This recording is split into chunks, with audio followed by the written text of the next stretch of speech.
Abu Nawas berjualan garam. Musim kemarau yang berkepanjangan membuat Abu Nawas bingung untuk bercocok tanam. Sebelumnya ia sudah berusaha menanam kentang, tapi karena tidak adanya hujan, maka panen kentang yang diperoleh sangat mengecewakan.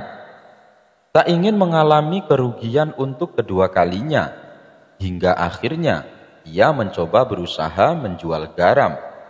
Keinginannya itu ia sampaikan kepada istrinya. "Wahai istriku, aku ingin jualan garam. Bagaimana pendapatmu?" kata Abu Nawas. "Berdagang garam itu bagus, tapi apa kamu sudah tahu di mana belanja garam yang murah?" tanya istrinya. "Ngapain harus beli? Saya akan mencarinya di laut. Tuhan sudah memberikan secara cuma-cuma, dan tugas kita adalah berusaha," ujar Abu Nawas. Esok paginya Abu Nawas bersiap-siap untuk pergi ke laut. Setelah menempuh perjalanan agak lama, sampailah ia di tepian pantai. Kemudian Abu Nawas berhasil membuat garam selama seminggu lamanya. Air laut dikumpulkan menjadi beberapa tempat. Hari ketujuh Abu Nawas membawa pulang garam-garam tersebut. Namun saat perjalanan pulang, ia melewati sungai dan akhirnya berhenti untuk beristirahat. Abu Nawas meletakkan sekarung garam pada tumbuhan kayu. Ia segera mandi lalu memakan buah-buahan di hutan. Abu Nawas pun merasa sangat kenyang, lalu akhirnya rasa kantuk pun mulai menghampirinya. "Bila aku tidur, nanti garamku bisa dicuri orang. Lebih baik garam ini aku sembunyikan saja dulu," pikir Abu Nawas. Seketika itu Abu Nawas langsung melihat ke bagian bawah sungai.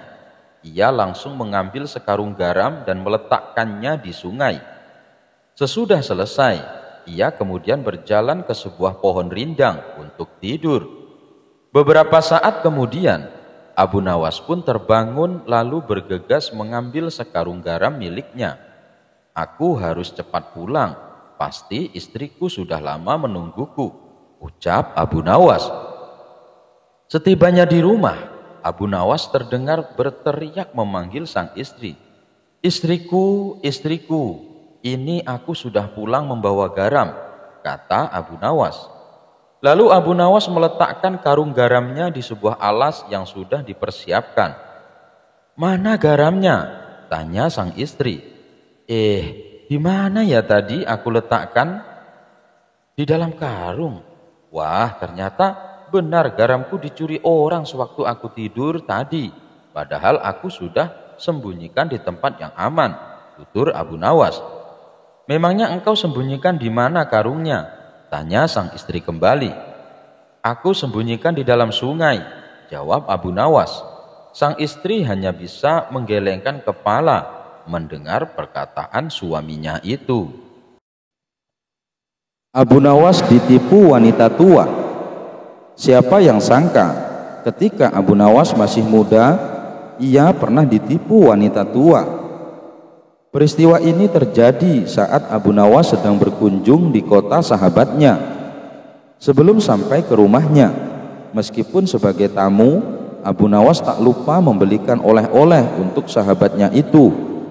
Maka ia pun memasuki sebuah toko besar yang berada di kota tersebut, di mana di toko itu menyediakan berbagai macam makanan seperti kurma, keju, dan lain-lain. Ketika ia berkeliling memilih oleh-oleh, ia merasa ada seseorang yang selalu mengikutinya. Abu Nawas pun menjadi penasaran dan menoleh ke belakang. Ternyata dia seorang wanita tua yang juga sedang berbelanja di toko tersebut. Di tangannya membawa keranjang yang berisikan beberapa makanan. Abu Nawas pun mencoba bersikap ramah dengan memberikan senyuman kepadanya.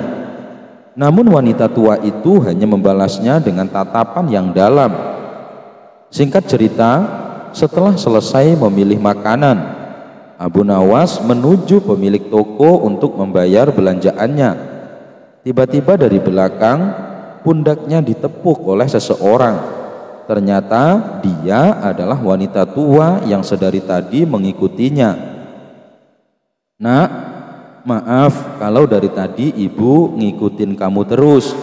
Mungkin kamu merasa nggak nyaman. Maaf ya, ibu suka menatap kamu karena kamu mirip sekali sama anak ibu yang baru meninggal, kata wanita tersebut. Oh ya, nggak apa-apa bu, balas Abu Nawas sambil tersenyum. Nak, ibu punya satu permintaan padamu. Apakah kau keberatan? Pinta wanita tua. Tentu saja tidak bu. Apa permintaan ibu? Tanya Abu Nawas. Nanti ketika ibu keluar dari toko ini dan menatapmu, tolong katakanlah pada ibu, hati-hati ya bu, nanti saya menyusul, kata wanita tua itu. Abu Nawas sempat merasa heran dengan permintaan tersebut. Memangnya kenapa bu? Kenapa aku harus melakukan itu? Tanya Abu Nawas penasaran.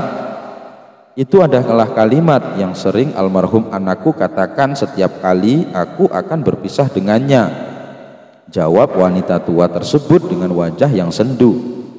Oh baiklah bu, balas Abu Nawas. Kemudian wanita tua itu duluan menuju pemilik toko untuk menghitung belanjaannya. Sementara Abu Nawas hanya bisa menatapnya haru. Setelah urusan dengan pemilik toko selesai, wanita tua itu menengok ke belakang dan dengan mata berkaca-kaca ia menatap Abu Nawas untuk terakhir kalinya. Abu Nawas pun membalasnya dengan perkataan yang diminta wanita tua tersebut. Hati-hati ya bu, nanti saya menyusul, ucap Abu Nawas. Dan si wanita tua itu pun segera berjalan cepat meninggalkan toko dengan menundukkan wajahnya. Setelah ia menghilang di balik pintu, kemudian Abu Nawas menghampiri pemilik toko. Semuanya jadi berapa tuan? Tanya Abu Nawas sambil menyodorkan beberapa makanan yang dipilihnya. Totalnya 50 dinar, jawab pemilik toko. Kenapa mahal sekali? Aku kan hanya beli 1 kilo kurma dan beberapa potong roti, protes Abu Nawas. Loh, bukannya tadi itu ibu kamu? Tadi dia bilang barang belanjaannya dibayar sama anaknya, ujar si pemilik toko. Spontan Abu Nawas terkejut mendengarnya. Waduh, sialan, aku telah dikelabuhi wanita tua, gerutu Abu Nawas. Akhirnya mau tak mau Abu Nawas harus membayar belanjaannya. Abu Nawas dan Abu Jahil tersesat di hutan. Suatu ketika Hasan yang baru pulang dari negeri seberang mengajak Abu Nawas dan Abu Jahil berburu di sebuah hutan belantara. Awalnya Abu Nawas menolak karena kabar yang ia dengar hutan tersebut dihuni oleh sekelompok suku yang sangat kejam. Alah, dasar penakut, ngapain juga ajak orang seperti dia? Hai Hasan, lebih baik kita pergi berdua saja, ejek Abu Jahil. Mendengar ejekan tersebut, Abu Nawas tidak terima dan berkata, permasalahannya pada keselamatan Hasan. Saya khawatir kalau Hasan sampai terbunuh. Rupanya alasan Abu Nawas ini malah jadi ledekan Abu Jahil. Seorang pengecut pasti punya banyak alasan. Bilang saja takut, tidak usah bawa-bawa Hasan segala, ledek Abu Jahil. Tak terima dengan perkataan Abu Jahil, Abu Nawas pun akhirnya bersedia ikut. Maka berangkatlah mereka bertiga menuju hutan belantara. Dan benar saja, ketika mereka mulai memasukinya, di tengah hutan mereka ditangkap oleh sekelompok suku yang kejam. Lalu muncullah ketua suku menghampiri mereka bertiga. Mau apa kalian datang kemari? Hutan ini tidak boleh dimasuki siapapun, bentak ketua suku. Maaf tuan, kami tidak tahu, karena tujuan kami hanya sekedar untuk berburu, jawab Abu Nawas. Berani-beraninya kalian berburu di sini. Semua binatang yang ada di hutan ini tidak boleh kalian bunuh. Kalian sudah membunuh binatang apa? Tanya ketua suku. Belum tuan, kami belum membunuh binatang apapun, jawab Abu Nawas.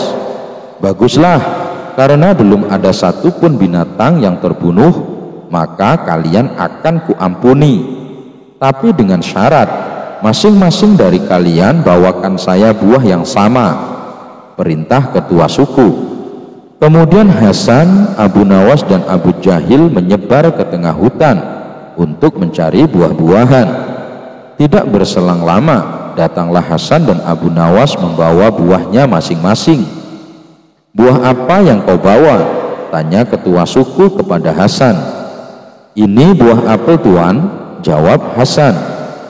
"Masukkan satu persatu buahnya ke dalam pantatmu tanpa mengeluarkan suara apapun." Perintah ketua suku. Tentu saja hal ini membuat kaget Hasan, akan tetapi ia terpaksa melakukannya. Baru satu buah akan dimasukkan, Hasan sudah berteriak kesakitan. Karena Hasan telah mengeluarkan suara, ia lalu diceburkan ke dalam sungai. Kini giliran Abu Nawas. "Buah apa yang kau bawa?" tanya ketua suku. "Ini buah cermai, Tuan," jawab Abu Nawas. "Masukkan satu persatu buahnya ke dalam pantatmu tanpa mengeluarkan suara apapun," perintah ketua suku. Abu Nawas pun melakukannya satu persatu. Ia memasukkan ke dalam pantat tanpa menjerit kesakitan. Tapi ketika buah yang ke-10 akan dimasukkan, tiba-tiba Abu Nawas tertawa terpingkal-pingkal. Karena mengeluarkan suara, ia pun diceburkan ke dalam sungai. Melihat Abu Nawas yang basah kuyup, Hasan segera menghampirinya. "Hai Abu Nawas, kenapa kau diceburkan juga? Aku lihat kau hampir berhasil," tanya Hasan. "Ya benar, tapi ketika buah yang terakhir, aku tak kuasa menahan tawa," jawab Abu Nawas. "Apa yang membuatmu tertawa?" tanya Hasan penasaran. "Aku melihat Abu Jahil datang dengan membawa 10 buah nanas," jawab Abu Nawas. Keduanya pun tertawa terbahak-bahak. Suatu hari di warung tempat Abu Nawas nongkrong, salah satu temannya terlihat murung karena sedang dirundung masalah. Tidak lama kemudian datanglah Abu Nawas. Melihat ada kawannya yang sedang murung, Abu Nawas merasa iba. Ia pun segera menghampiri kawannya itu. "Hei kawan, sepertinya engkau sedang ada masalah. Coba ceritakan padaku," kata Abu Nawas membuka percakapan. Orang itu lalu menceritakan permasalahan yang sedang dihadapinya. Sebagai seorang sahabat, Abu Nawas selalu mencoba menghibur. Ia menceritakan kisah lucu tentang seorang anak petani. Setelah mendengar cerita Abu Nawas yang lucu itu, temannya tersebut langsung tertawa terpingkal-pingkal. "Terima kasih Abu Nawas, kau telah menghiburku sehingga beban pikiranku menjadi plong," kata kawannya kepada Abu Nawas. Hari berikutnya saat Abu Nawas datang ke warung, ia kembali mendapati kawannya yang kemarin sedang termenung seorang diri. "Hai kawan, kamu kenapa lagi?" tanya Abu Nawas sambil menghampirinya. "Aku sedang dilanda masalah," jawab kawannya sedih. "Masalah apa lagi yang sedang menimpamu?" tanya Abu Nawas. Kawannya itu kembali mengeluh kepada Abu Nawas akan masalah yang sedang dialaminya. Ternyata masalahnya sama seperti yang kemarin. Meski demikian, Abu Nawas tetap mencoba menghibur kawannya. Abu Nawas kembali menceritakan cerita lucu yang seperti kemarin, yaitu tentang seorang anak petani. Temannya itu masih sempat tertawa dengan kisah lucu yang Abu Nawas ceritakan. Dan hari selanjutnya Abu Nawas kembali mendapati kawannya yang sedang melamun sendirian di warung. Saat ditanya Abu Nawas, apa masalahnya? Ternyata masalah yang dihadapi sama seperti kemarin. Abu Nawas pun kembali menghiburnya dengan cerita lucu yang sama. Tapi kali ini kawannya hanya diam saja. "Loh, kenapa kamu tidak tertawa?" tanya Abu Nawas. Temannya itu menjawab, "Sebab cerita lucu yang kamu bawakan sama seperti yang kemarin. Kalau diulang-ulang terus, ya lucunya sudah tidak terasa." Mendengar jawaban tersebut, Abu Nawas hanya tersenyum. Ia pun lalu berkata kepada kawannya, "Jika kamu tak bisa tertawa berulang-ulang dengan cerita lucu yang sama, lantas mengapa kamu selalu mengeluh berulang-ulang dengan masalah yang sama? Padahal jika kamu mensyukuri apa yang ada, niscaya kamu tidak akan selalu mengeluh dengan masalah yang sama." Mendengar nasihat Abu Nawas itu, kawannya pun tersadar yang harus ia lakukan bukannya mengeluh, akan tetapi harus memperbanyak rasa bersyukur. Beberapa hari ini Baginda Raja sedang diselimuti duka, sebab sahabatnya yang juga seorang hakim telah meninggal dunia. Sahabatnya itu merupakan hakim yang sangat bijaksana dan adil, dan paling benci dengan praktek suap menyuap. Oleh sebab itulah Baginda menjadikan sahabatnya itu sebagai hakim agung di pemerintahan pusat, karena kejujurannya dalam mengemban amanah. Hidupnya terbilang sederhana.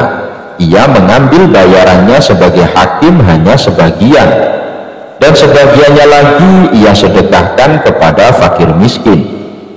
Berbeda dengan pejabat-pejabat istana yang lain yang hidup dalam kemewahan dan bergemilangan harta. Namun sekarang sahabatnya itu telah tiada. Baginda Raja pun bingung, siapakah yang pantas menjadi penggantinya. Pengennya sih menunjuk Abu Nawas, tapi itu tidak mungkin, karena Abu Nawas pasti akan menolaknya, seperti yang sudah-sudah. Kalaupun dipaksa, yang ada malah akan membuat Baginda Raja menanggung malu. Mungkin Abu Nawas bisa memecahkan masalah ini. Aku akan coba bertanya kepadanya, pikir Baginda Raja. Kemudian Baginda Raja memerintahkan beberapa pengawal untuk memanggil Abu Nawas. Singkat cerita, Abu Nawas pun datang ke istana dan menghadap Baginda Raja. "Ada gerangan apa Baginda memanggil hamba?" tanya Abu Nawas. "Hai Abu Nawas, kamu tahu kan kalau hakim yang saya tempatkan di pemerintahan pusat sudah meninggal dunia. Saya bingung Abu Nawas, siapakah yang pantas menggantikan posisinya? Aku menginginkan orang yang jujur dan anti suap seperti dirinya. Apakah kamu punya solusinya? Aku tahu kamu tak mungkin mau menjadi pejabat istana, dan aku tak akan memaksamu. Tapi setidaknya bantulah saya untuk menemukan orang yang pantas menjadi penggantinya," perintah Baginda Raja. Sejenak Abu Nawas terdiam. Ia merasakan kegelisahan yang sedang dialami rajanya itu. Suasana pun menjadi hening seketika. "Baiklah Baginda, beri saya waktu seminggu, nanti akan saya kabari," kata Abu Nawas memecahkan keheningan. Abu Nawas lalu mohon diri kepada Baginda Raja untuk pulang ke rumahnya. Keesokan harinya, dengan mengendarai keledai, Abu Nawas berkeliling kampung berjalan ke sana kemari hingga sampailah ia di tepian sungai. Di situ Abu Nawas melihat ada gembala yang sedang memberi minum induk sapi dan anaknya. Muncullah ide cemerlang di benak Abu Nawas. Ia pun segera menghampiri anak sapi yang masih kecil itu. Entah bagaimana caranya, tiba-tiba anak sapi tersebut berjalan meninggalkan induknya dan mengikuti Abu Nawas yang sedang menaiki keledainya. Melihat hal itu, si pengembala mencoba menghalau anak sapinya. supaya kembali pada induknya. Namun ajaib, anak sapi tersebut tak bergeming. Ia tetap berjalan mengikuti keledainya Abu Nawas. Karena kesal, si pengembala pun menyeret dan memukul anak sapi agar mau ikut dengannya. "Hai pengembala, biarkan anak sapi itu ikut denganku," hardik Abu Nawas. "Tapi anak sapi itu milikku, Tuan," jawab si pengembala. "Bukan, anak sapi itu adalah milikku. Dia lahir dari keledaiku ini," balas Abu Nawas. "Bagaimana mungkin? Jelas-jelas anak sapi ini milikku. Itu induk sapinya," protes pengembala sambil menunjuk induk sapi di sampingnya. "Kalau dia anak dari induk sapi kamu, pasti dia akan ikut dengannya. Buktinya ia malah ikut dengan keledaiku. Berarti ia anak dari keledaiku," kata Abu Nawas tak mau kalah. Tentu suasana pun semakin memanas. Masing-masing dari mereka tak ada yang mau mengalah. Akhirnya Abu Nawas berkata, "Lebih baik kita selesaikan masalah ini di pengadilan. Biar Tuan Hakim yang memutuskan." "Baiklah," balas setuju dengan usulan Abu Nawas. Maka pergilah mereka berdua ke rumah hakim pertama. Sebelum sidang dimulai, Abu Nawas menawari hakim pertama dengan iming-iming uang banyak supaya Abu Nawas bisa memenangkan perkaranya. Hakim pertama tergiur dengan tawaran Abu Nawas, tapi ia bingung bagaimana caranya supaya perkara ini dimenangkan oleh Abu Nawas. "Itu mudah saja. Tuan Hakim putuskan saja kepada siapa anak sapi tersebut akan ikut, maka dialah pemiliknya." Sang hakim lalu memutuskan seperti permintaan Abu Nawas. Ketika anak sapi itu dilepaskan, si anak sapi selalu mengikuti keledai Abu Nawas. Walhasil, Abu Nawaslah yang berhak atas anak sapi tersebut. Merasa keputusan hakim pertama tidak adil, si pengembala mengajak Abu Nawas menemui hakim kedua. Hakim kedua juga ditawari iming-iming uang banyak oleh Abu Nawas supaya dia bisa memenangkan perkaranya. Hakim kedua juga tergiur dengan tawaran Abu Nawas. Ia memutuskan perkara sesuai arahan Abu Nawas seperti yang dilakukan oleh hakim pertama. Abu Nawas pun kembali memenangkan perkaranya atas kepemilikan anak sapi. Upaya si pengembala dalam meminta keadilan kembali menemui kegagalan. Ia lalu mengajak Abu Nawas pergi ke rumah hakim ketiga. Seperti biasa, sebelum persidangan dimulai, Abu Nawas menemui hakim. Tidak untuk menjawabnya dengan uang yang banyak, namun hakim ketiga ini sepertinya enggan mengadili perkara tersebut. Tentu saja hal ini membuat Abu Nawas heran berkali-kali. "Anda kenapa tidak mau mengadili perkara ini, Tuan Hakim? Apakah uang yang saya berikan kurang banyak?" "Abu Nawas, bukan masalah uang, tapi saya lagi kena menstruasi. Tantangan bagi saya memutuskan suatu perkara apabila saya sedang datang bulan," jawab hakim ketiga. Abu Nawas semakin heran dengan jawaban Tuan Hakim. Abu Nawas lantas berkata, "Tuan Hakim kan laki-laki, mana mungkin bisa menstruasi? Itu hal yang sangat mustahil." Dengan tenang, hakim menjawab, "Begitu juga dengan anak sapi. Sejak kapan keledai bisa melahirkan anak sapi? Meskipun anak sapi berjalan mengikuti keledai kamu, bukan berarti anak sapi itu lahir dari keledaimu." Abu Nawas terdiam, lalu ia kembali bertanya, "Jadi menurut pendapat Tuan Hakim, anak sapi itu milik siapa?" Dengan tegas hakim ketiga menjawab, "Sudah jelas, si pengembala itu punya induk sapi, tentu dialah pemiliknya." Abu Nawas tersenyum dengan keputusan hakim ketiga. Ia pun mengembalikan anak sapi itu kepada si pengembala. Sebelum berpamitan kepada Tuan Hakim, Abu Nawas berkata, "Tuan Hakim, besok Anda ikut saya ke istana. Baginda Raja membutuhkanmu sebagai Hakim Agung di istana."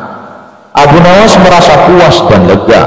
Tugas dari Baginda Raja telah ia selesaikan, karena ia telah menemukan hakim yang tepat untuk ditempatkan di istana sebagai Hakim Agung.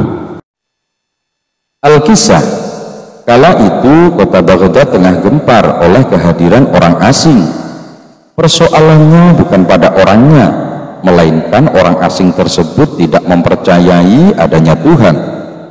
Bukan hanya itu, ia juga menantang orang-orang muslim untuk berdebat dengannya terkait keberadaan Tuhan.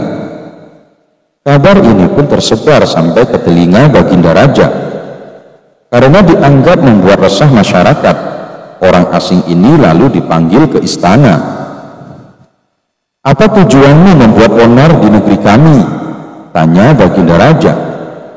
Orang asing ini menjawab, "Untuk apa aku bertuhan kalau tidak bisa menjawab pertanyaanku?"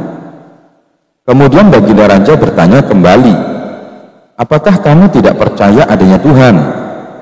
Dengan tegas dan percaya diri, orang asing ini menjawab, "Tentu saja saya tidak percaya adanya Tuhan, dan saya juga tidak percaya adanya akhirat." Mendengar jawaban tersebut, Baginda Raja sempat terkejut.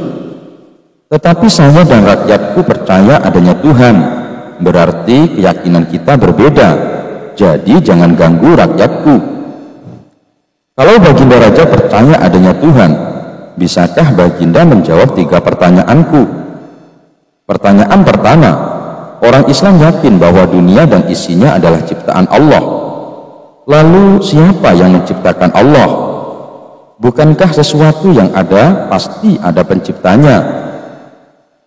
Pertanyaan kedua, katanya di dalam surga manusia tidak akan buang air besar, sedangkan mereka makan dan minum tiap hari.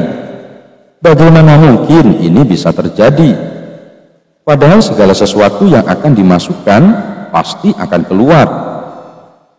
Pertanyaan ketiga, orang Islam meyakini bahwa setan terbuat dari api, tapi katanya setan akan disiksa dengan api neraka.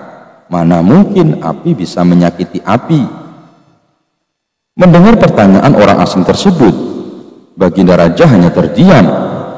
Bisa saja Baginda Raja menjawabnya berdasarkan hadis dan Al-Quran, tetapi yang dihadapi adalah orang yang tidak percaya Tuhan, maka dijawabnya harus dengan logika. Kemudian salah satu menterinya membisikkan kepada Baginda Raja. Menteri tersebut berkata, "Baginda, kalau soal seperti ini serahkan saja kepada Abu Nawas. Ia pasti bisa menjawab segala pertanyaan yang diajukan orang asing ini." Maka tak lama kemudian dipanggillah Abu Nawas ke istana. Setelah dijelaskan mengenai pertanyaan orang asing yang tidak percaya Tuhan ini, setelah duduk di hadapan orang asing ini, Abu Nawas kemudian berkata, "Silahkan, apa yang ingin kau tanyakan?"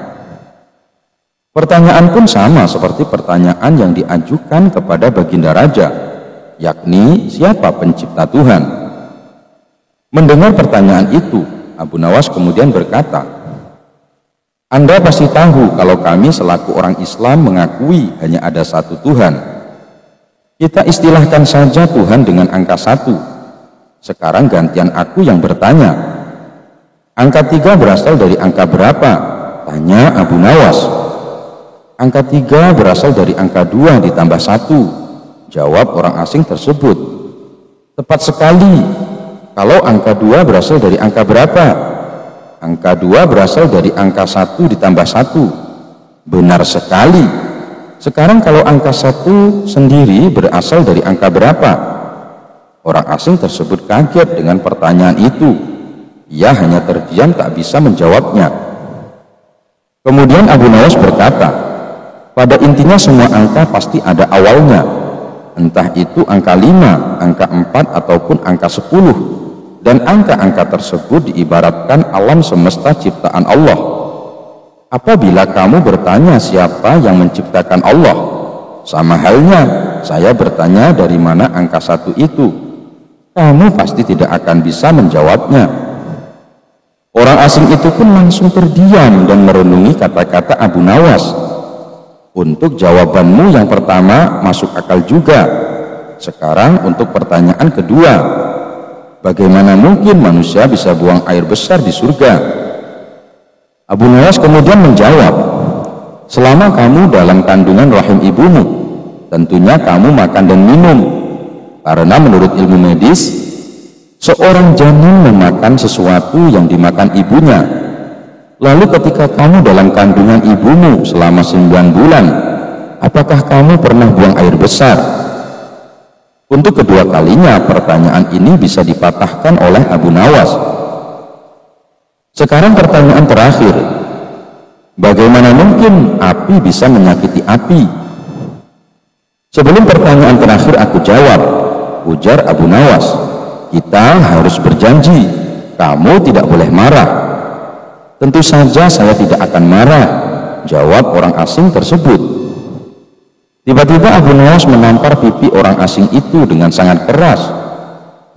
Apa-apaan ini? Kamu tidak bisa menjawab, jangan emosi, ujar orang asing itu. Siapa yang emosi? Jawab Abu Nawas. Itu tadi adalah jawaban saya. Apakah tadi kamu merasakan sakit? Ya, tentu saja sakit. Coba kamu perhatikan tangan saya. Bukankah tangan saya terbuat dari tulang dan daging? Begitu juga dengan pipi kamu. Tapi ketika tangan saya menampar ke pipi kamu langsung kesakitan.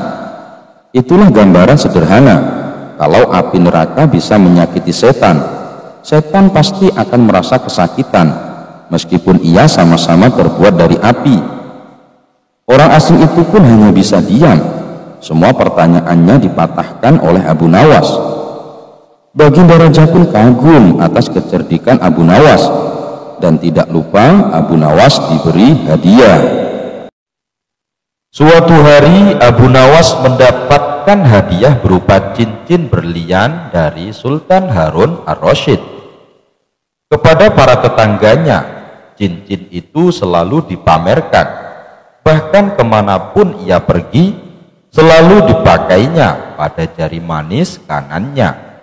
Dari jauh cincin berlian itu tampak gemerlapan, sehingga menarik perhatian dan rasa kagum orang yang melihatnya.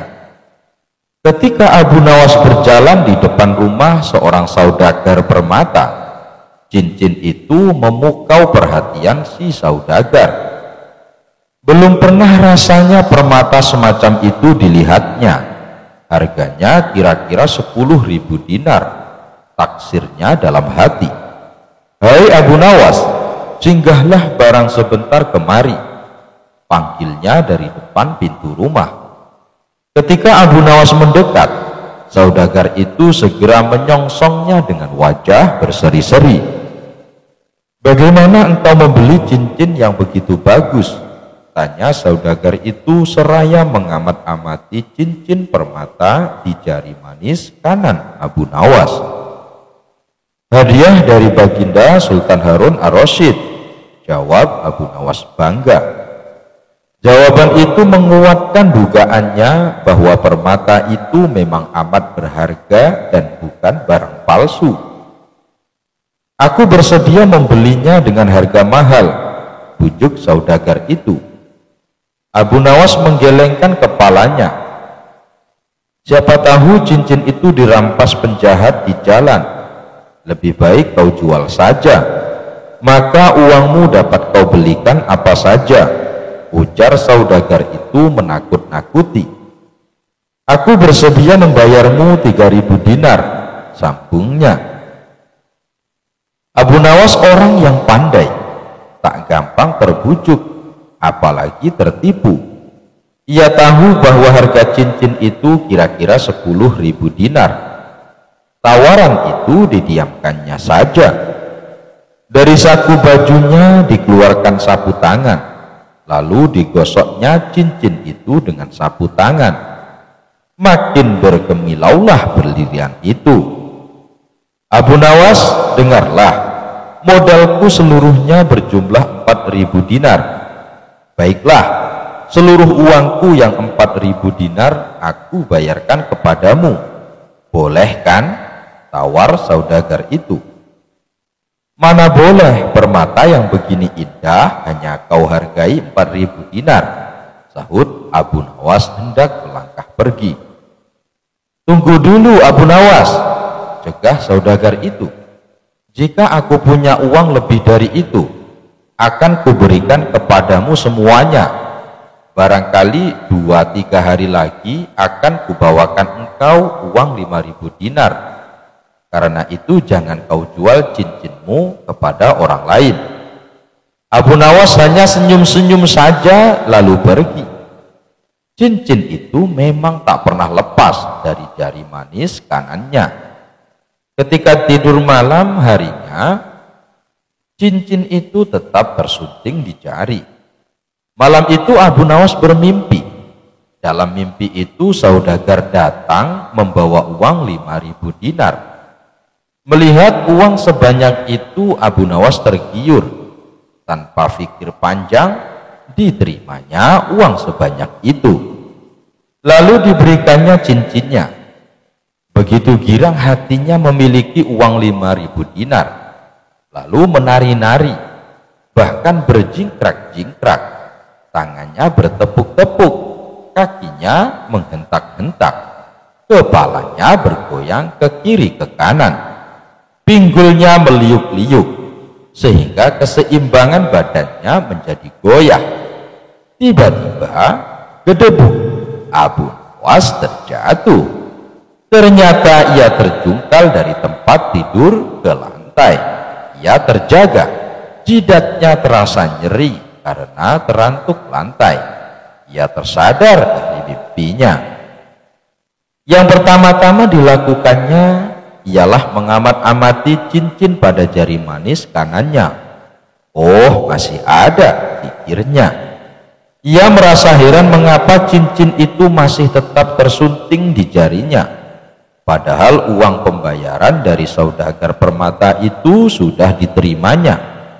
Esok harinya ia menceritakan mimpinya itu. Bukan saja kepada istrinya, tetapi juga kepada tetangga-tetangganya. Bahkan kepada semua orang yang berjumpa dengannya. Diceritakanlah perihal mimpinya itu. Aku sudah menerima uang pembayaran sebanyak 5.000 dinar, tapi cincinku belum diambil oleh saudagar yang membelinya, katanya dengan terheran-heran. Mimpi Abu Nawas yang aneh itu segera beredar dari mulut ke mulut. Akhirnya saudagar permata itu pun mendengarnya.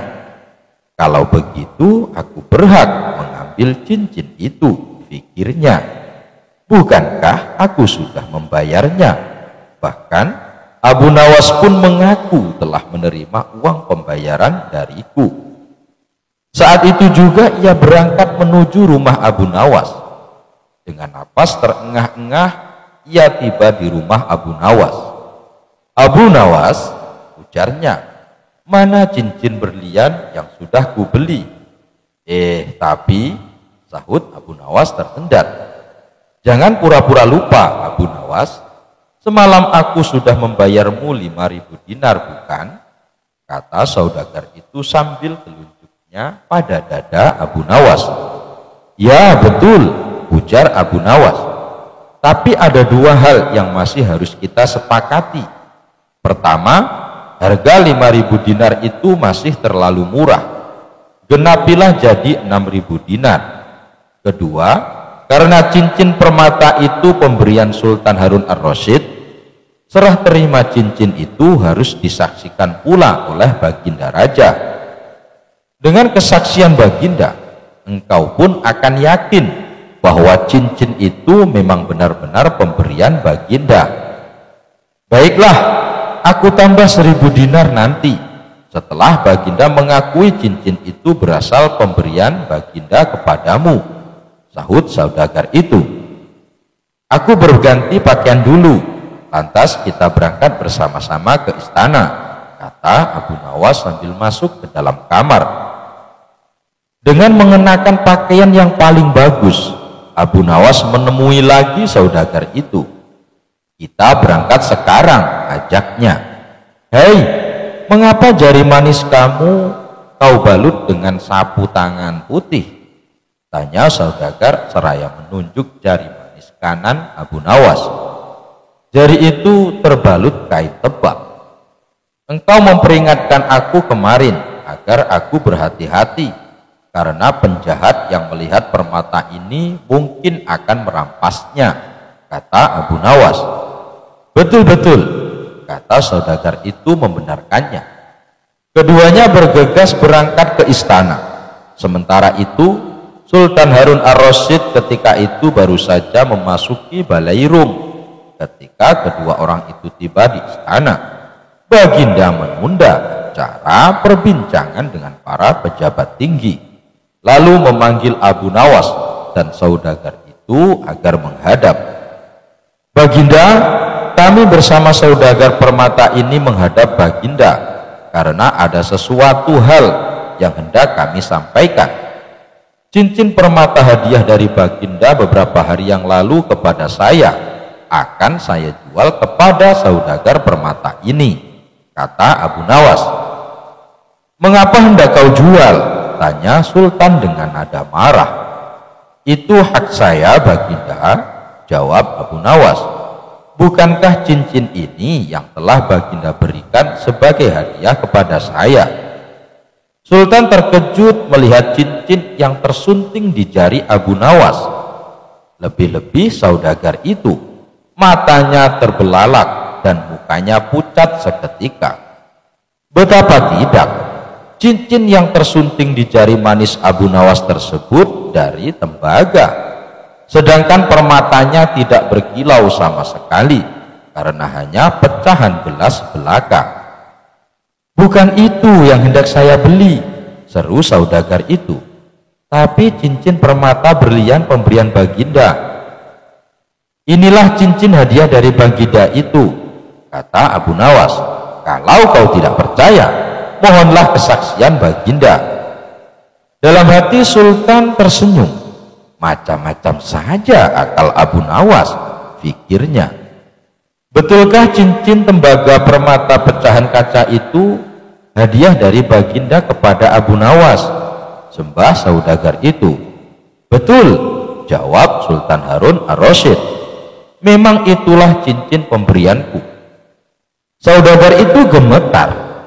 Nah, bayarlah sekarang 1000 dinar seperti kesanggupanmu tadi, kata Abu Nawas.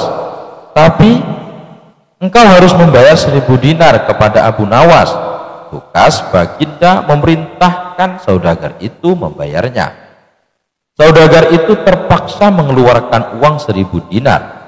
Tanpa berkata suatu apapun, diberikannya uang itu kepada Abu Nawas, lalu pergi.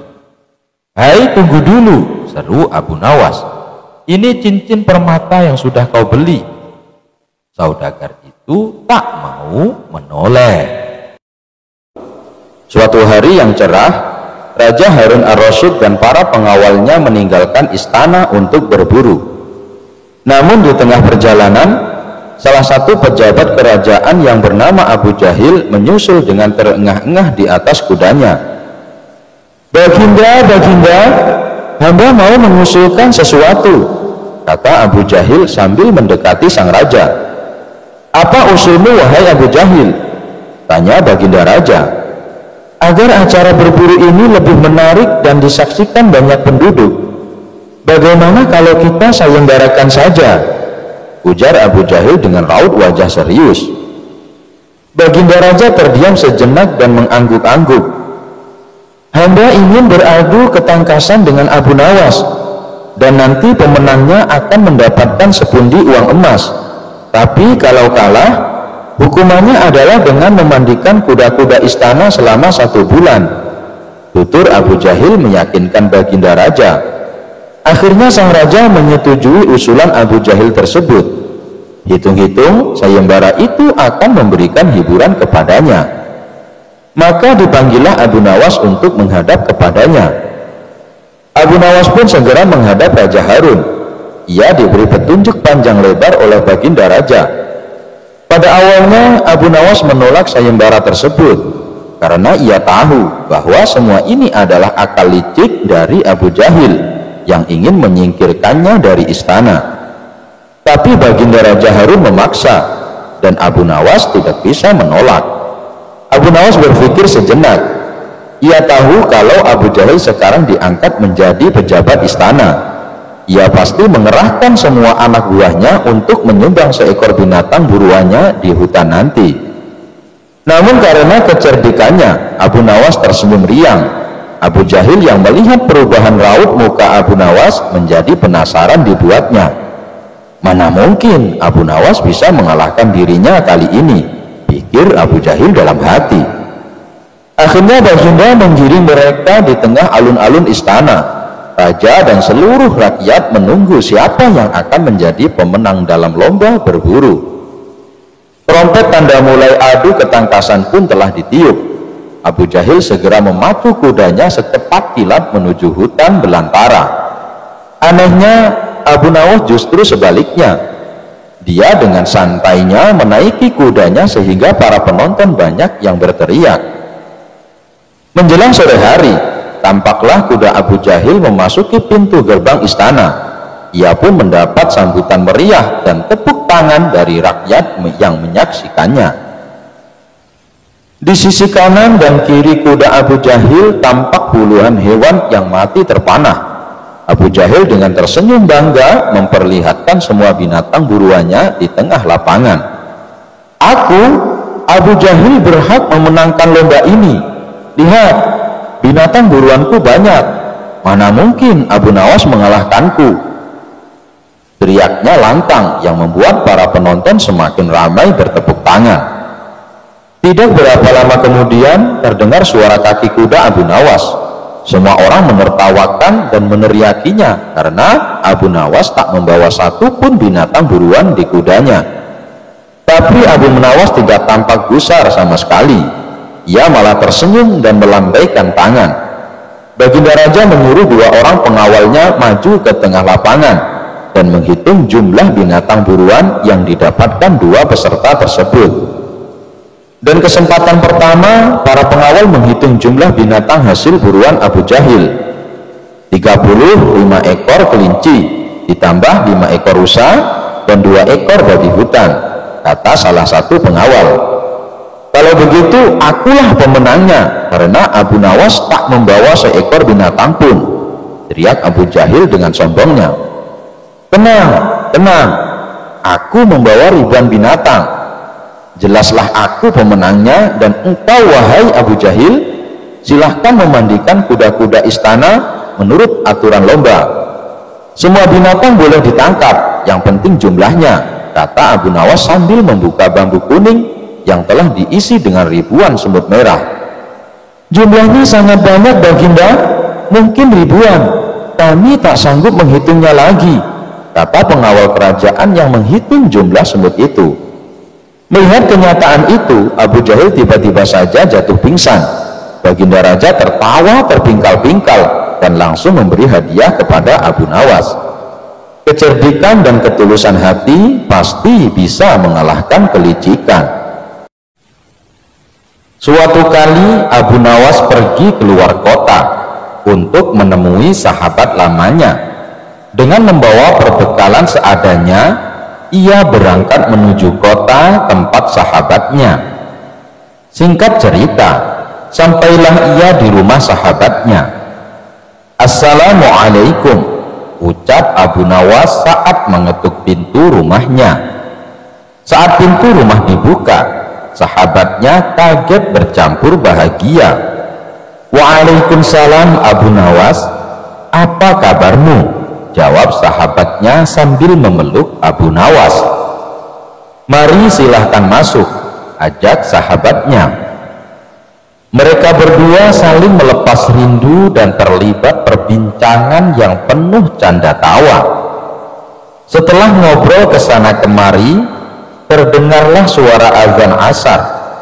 "Wahai kawan, saya minta izin sholat di rumahmu," pinta Abu Nawas.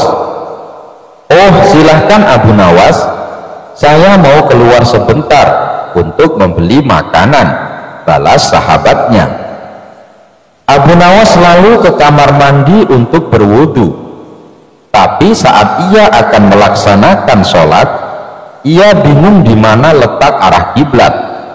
Mau bertanya kepada sahabatnya, tapi sahabatnya sedang keluar beli makanan. Abu Nawas mencoba menunggu sahabatnya pulang. Lama sudah ia menunggu. Ternyata sahabatnya tak kunjung datang juga. Akhirnya ia memutuskan sendiri kemana arah kiblatnya. Abu Nawas menggelar sajadahnya dan mulai menunaikan sholat. Tidak berapa lama sahabatnya pun datang. Ia tertawa melihat Abu Nawas sholat menghadap arah kiblat yang salah. Setelah Abu Nawas selesai menunaikan sholat, sahabatnya berkata memberitahu, "Hei Abu Nawas, arah kiblatnya bukan ke situ," tutur sahabatnya. "Hah? Apakah arah sholatku salah?" tanya Abu Nawas. "Tidak, hanya saja arah sajadah kamu yang salah," jawab sahabatnya. "Kalau begitu tegur saja sajadahku, jangan aku," balas Abu Nawas. Keduanya pun tertawa bersama-sama. "Ya sudah, mari kita sholat berjamaah. Habis itu kita baru makan-makan," ajak Abu Nawas kepada sahabatnya. Kisah penampilan suci. Suatu hari ada seorang rahib berpenampilan layaknya orang suci. Namun ia terlihat kebingungan beberapa kali. Ia mondar-mandir tepat di depan rumah Abu Nawas. Karena merasa kasihan, Abu Nawas lalu menyapanya. "Wahai tuan, sepertinya Anda bukan orang sini. Siapa Anda?" tanya Abu Nawas. "Ya, saya berasal dari negeri seberang. Saya adalah seorang rahib," jawab orang tersebut. "Rahib? Apa itu rahib?" tanya Abu Nawas. "Rahib itu adalah orang yang bertugas untuk membimbing manusia menuju surga," jawab orang itu kembali. "Oh, tapi dari tadi saya perhatikan Anda terlihat sedang kebingungan. Sudah beberapa kali Anda mondar-mandir tepat di depan rumah saya. Memangnya Anda mau kemana?" tanya Abu Nawas.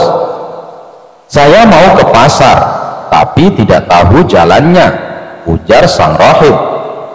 Mendengar jawaban itu, Abu Nawas menahan tawa. "Bagaimana bisa Anda membimbing manusia ke surga kalau arah ke pasar saja Anda tidak tahu?" celetuk Abu Nawas. Mendadak muka sang rahib berubah menjadi sewot. Ia langsung pergi meninggalkan Abu Nawas. Abu Nawas menemukan sekantong emas. Pada suatu ketika, negeri Baghdad sedang mengalami masa paceklik. Pertanian banyak yang gagal dan pasar sepi pembeli. Tentu saja kondisi ini sangat mempengaruhi rakyatnya. Banyak warga yang mengalami kesusahan, tak terkecuali Abu Nawas. Dia dan istrinya terkadang harus berpuasa karena tidak ada makanan. Suatu ketika, Abu Nawas berjalan-jalan di pasar untuk menghilangkan rasa jenuhnya. Dan tiba-tiba Abu Nawas menemukan kantong hitam berisi uang. Maka dibawanya kantong hitam tersebut dan langsung ditanam di dalam tanah. Abu Nawas merenung sepanjang malam. Pikirannya bertanya-tanya, apakah uang di dalamnya akan diambil atau tidak. Hatinya berpikir untuk mengambilnya karena keluarganya sedang mengalami kelaparan. Namun Abu Nawas teringat terus bahwa memakan harta haram bisa mendapatkan siksa kubur di dunia dan akhirat. Akan tetapi dirinya juga teringat hadis Nabi yang mengatakan, bila Allah Subhanahu wa ta'ala memberimu hadiah tanpa kamu minta, maka terimalah hadiah itu, jangan kamu tolak, kemudian infakkanlah harta itu.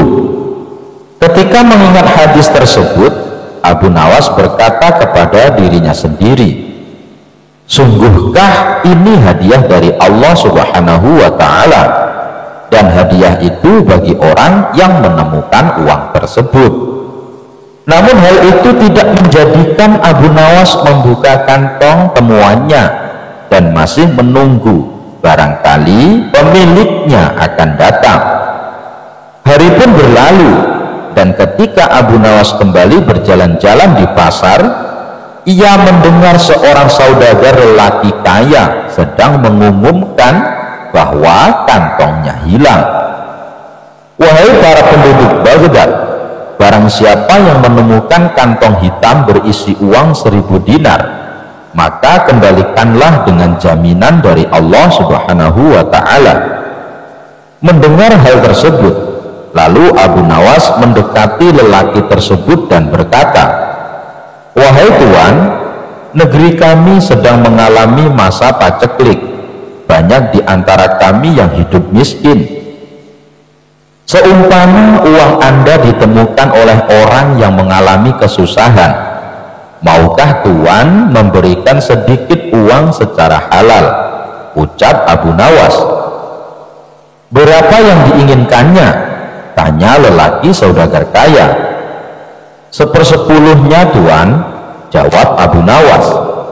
Saudagar itu dengan tegas berkata, aku tidak akan memberikannya sedikit pun. Jika ia tidak mengembalikannya kepadaku, maka di akhirat nanti akan kutuntut di hadapan Allah Subhanahu wa ta'ala. Mendengar perkataan tersebut, Abu Nawas segera kembali ke rumahnya dan menceritakan kepada istrinya bahwa ia telah menemukan pemilik kantong uang tersebut. Apa yang harus aku lakukan? Apa aku harus mengembalikan uang itu? Tanya Abu Nawas. Mendengar hal itu, istrinya agak marah. Aku dan anak-anakmu telah menderita kemiskinan bersamamu selama 50 tahun. Bahkan saat ini kita hanya mempunyai satu pakaian dan dipakai bergantian untuk sholat. Selama hidup kita belum makan buah dan daging. Datangilah pemiliknya, desaklah ia agar memberikan 1/10 dari uangnya itu. Jika ia tidak setuju, maka mintalah 1/100-nya. Tapi jika masih tidak setuju, maka mintalah 1/1000-nya, yang berarti menerima 1 dinar, karena 1 dinar lebih baik daripada tidak sama sekali, kata istri Abu Nawas. Mendengar penjelasan istrinya itu, lalu Abu Nawas pergi kembali menemui saudagar kaya di pasar. Tuan, sebenarnya sayalah penemu kantong berisi uang. Apakah Tuan bersedia memberikan sedikit uang tersebut kepada saya? Meskipun hanya 1 dinar, karena beberapa hari ini keluarga saya belum makan, Tuan, kata Abu Nawas. Namun saudagar kaya itu tetap pada pendiriannya untuk tidak memberikan uang tersebut. Maka diajaklah saudagar itu ke rumah Abu Nawas, dan setibanya di rumah, lalu Abu Nawas menyerahkan kantong tersebut. Benarkah ini kantong Tuan? Tanya Abu Nawas. Iya, benar, jawab saudagar kaya. Kemudian lelaki tersebut membuka kantongnya dan menghitung jumlah uangnya, dan jumlahnya masih tetap utuh, yaitu 1000 dinar. Lalu saudagar kaya itu pamit pulang kepada Abu Nawas, namun belum juga melewati pintu keluar. Tiba-tiba saudagar kaya itu berhenti dan berkata, wahai orang tua, aku akan menceritakan kepadamu mengenai kantong ini. Ayahku telah mewariskan kepadaku uang 3.000 dinar. Sebelum meninggal, ayah berpesan kepadaku untuk membagikan sepertiganya kepada orang yang berhak menerimanya. Dan aku juga disuruh menjual warisan ternak lalu menginfakkannya. Sebagian lagi aku gunakan untuk pergi haji, maka aku pun melaksanakan wasiat itu, dan wasiat untuk membagikan sepertiga uang dari kekayaanku. Uang tersebut aku letakkan pada kantong ini, lalu aku pergi ke kota Baghdad untuk mencari orang yang benar-benar miskin. Namun aku tidak menemukan seorang pun yang lebih berhak daripada Anda. Maka ambillah uang di kantong ini. Semoga Allah Subhanahu wa ta'ala memberkahimu, kata saudagar lelaki kaya tersebut. Mendengar hal itu, Abu Nawas pun bersyukur kepada Allah Subhanahu wa ta'ala. Kesabaran dan kejujurannya saat menemukan uang tersebut ternyata mendapat jalan lain dari Allah. Ternyata saudagar kaya tersebut tidak hanya memberikan 1/100 yang dimintanya, melainkan semua uang yang ada di kantong tersebut. Abu Nawas memasukkan unta ke lubang jarum. Al-Kisah, Abu Nawas mendapat kabar baginda raja mengalami masalah yang membuat tidak bisa tidur. Masalah tersebut hanya raja yang mengetahuinya. Yang sengaja merahasiakannya, termasuk kepada Abu Nawas selaku sahabatnya tempat berkeluh kesah. Ingin rasanya baginda raja melupakan masalah yang menimpanya. Kalaupun bisa lari menghindar, tentulah ia akan melakukannya. Namun kenyataannya permasalahan yang dihadapi terasa seperti mengikutinya kemanapun baginda raja pergi. Sejak saat itu baginda raja sering terlihat melamun seorang diri. Kemudian penasihat istana mendekati baginda raja. Maaf Paduka yang mulia, hamba perhatikan belakangan ini Paduka terlihat murung. Hamba khawatir Paduka nanti jatuh sakit. Apakah ada sesuatu yang Paduka pikirkan? Tanya penasihat istana. Tidak ada apa-apa, aku baik-baik saja. Kau urusi saja pekerjaanmu, jawab baginda raja dengan memalingkan wajahnya. Penasehat istana pun hanya terdiam. Ia merasakan gelagat bahwa baginda raja sedang dilanda masalah besar. Dikarenakan baginda raja tidak mau berterus terang, penasehat istana tidak berani membujuknya untuk menceritakan masalah yang dihadapi. Makin hari sikap baginda raja makin tertutup, bahkan kini enggan menerima tamu. Hal ini membuat para pejabat istana menjadi sangat khawatir. Apa yang harus kita lakukan? Makin hari baginda raja terlihat mengkhawatirkan. Ini sangat buruk untuk kondisinya. Jangan sampai baginda raja jatuh sakit, kata salah seorang menteri. Aku juga cemas melihat sikap baginda raja belakangan ini. Aku sudah coba membujuknya supaya mau menceritakan masalah yang dialami, tapi ia malah memalingkan wajah. Baginda raja memilih menutup diri, beber penasehat istana. Saya ada saran, bagaimana kalau masalah ini kita sampaikan kepada Abu Nawas?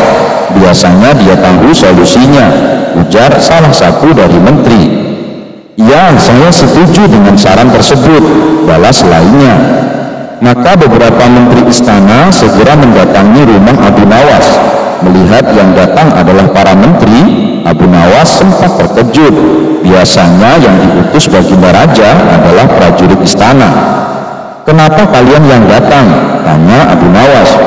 Kami kesini bukan diutus baginda raja, tapi atas kemauan sendiri, jawab para menteri. Kemudian para menteri ini memberitahu Abu Nawas tentang keadaan yang menimpa baginda raja.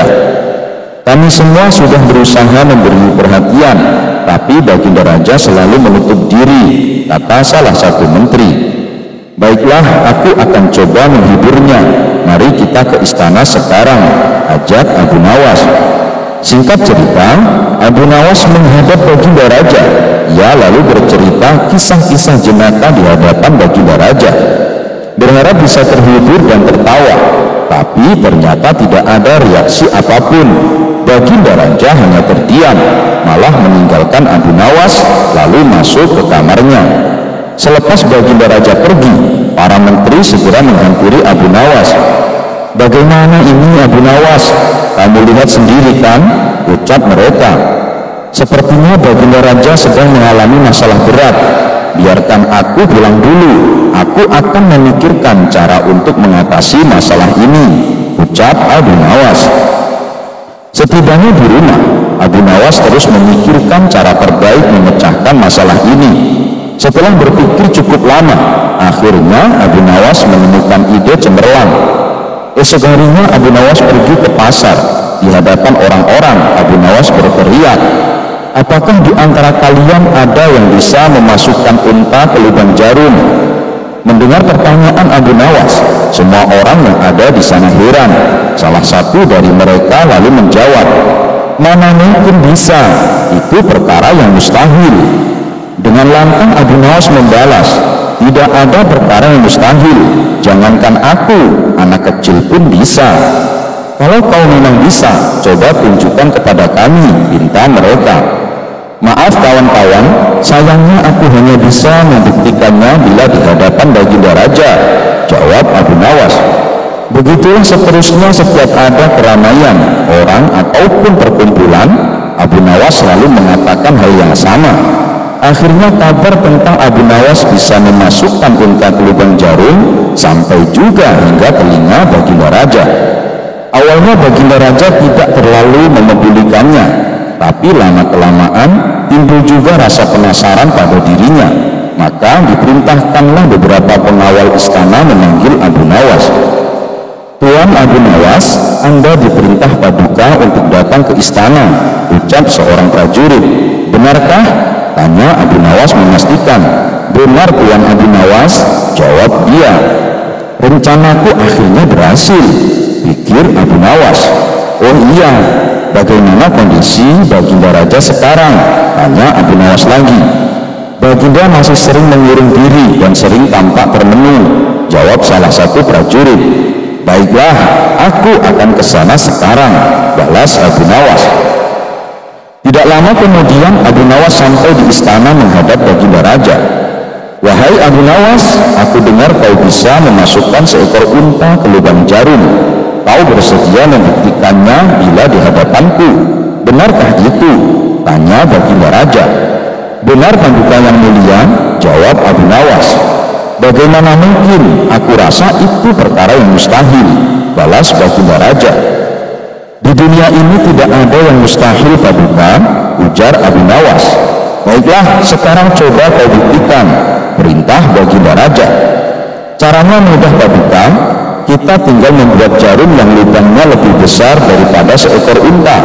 Dengan begitu kita bisa memasukkannya dengan mudah, bahkan anak kecil pun bisa," jawab Abu Nawas menjelaskan. "Kalau caranya seperti itu, semua orang pun bisa melakukannya. Berarti kau telah menipu semua orang, termasuk aku," ucap Baginda Raja. "Hamba tidak pernah menipu siapapun, dan hamba juga tidak pernah menipu Paduka. Hamba tidak pernah mengatakan bahwa jarum yang hamba maksud adalah jarum kecil," balas Abu Nawas. "Iya, itu benar. Tapi apa maksud dari pernyataanmu ini?" tanya Baginda Raja. "Hamba hanya ingin mengatakan ada hikmah dari pernyataan ini," jawab Abu Nawas. "Hikmah? Hikmah dari mana?" tanya Baginda Raja heran. Bukankah tadinya Baginda Raja tidak percaya kalau hamba bisa memasukkan unta ke lubang jarum? Tapi setelah hamba jelaskan, Baginda Raja baru mempercayainya. Begitu juga dengan permasalahan yang sedang kita hadapi. Sebesar apapun masalah, sebesar apapun bebannya, tapi kalau hati kita lebih besar, hati kita lebih luas saat menghadapinya, maka semua masalah akan terasa lebih ringan. Itulah gambaran seekor unta bila dimasukkan ke lubang jarum. Sepintas saat kita menghadapinya, pasti itu mustahil dilakukan. Tapi bila kita luas dan besar, maka pikiran kita juga akan mengikuti, dan pada akhirnya masalah yang kita anggap mustahil diatasi menjadi mudah dan ringan untuk dijalani.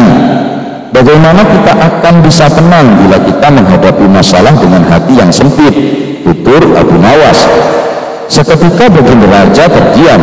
Ia terus merenungi ucapan Abu Nawas. Suasana pun mendadak menjadi hening. Tidak berapa lama Baginda Raja pun berkata, "Terima kasih Abu Nawas, kau telah menyadarkanku. Selama ini aku memang sedang dilanda masalah dan hatiku sempit menghadapinya, sehingga pikiranku juga ikut menjadi buntu," ujar Baginda Raja. Sejenak kejadian itu, kini Baginda Raja mulai terlihat ceria. Ia tidak lagi terlihat murung seperti hari-hari sebelumnya. Permasalahan bukanlah hal untuk dilamunkan, melainkan dihadapi dengan hati yang besar, maka akan tercipta solusi dari sebuah pemikiran yang jernih. Abu Jahil dijadikan tumbal pesugihan oleh Abu Nawas. Al-Kisah, Abu Nawas mendadak kedatangan Abu Jahil. Ia lalu mengungkapkan maksud kedatangannya, mau meminjam uang sebanyak 100 dinar.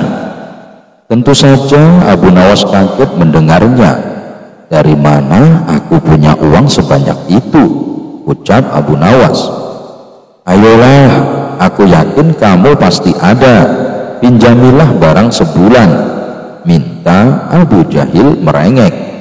Awalnya Abu Nawas enggan mengabulkan permintaan Abu Jahil, tapi karena didesak terus-menerus, akhirnya tidak kuasa menolak. "Tapi janji ya, hanya sebulan," kata Abu Nawas mewanti-wanti.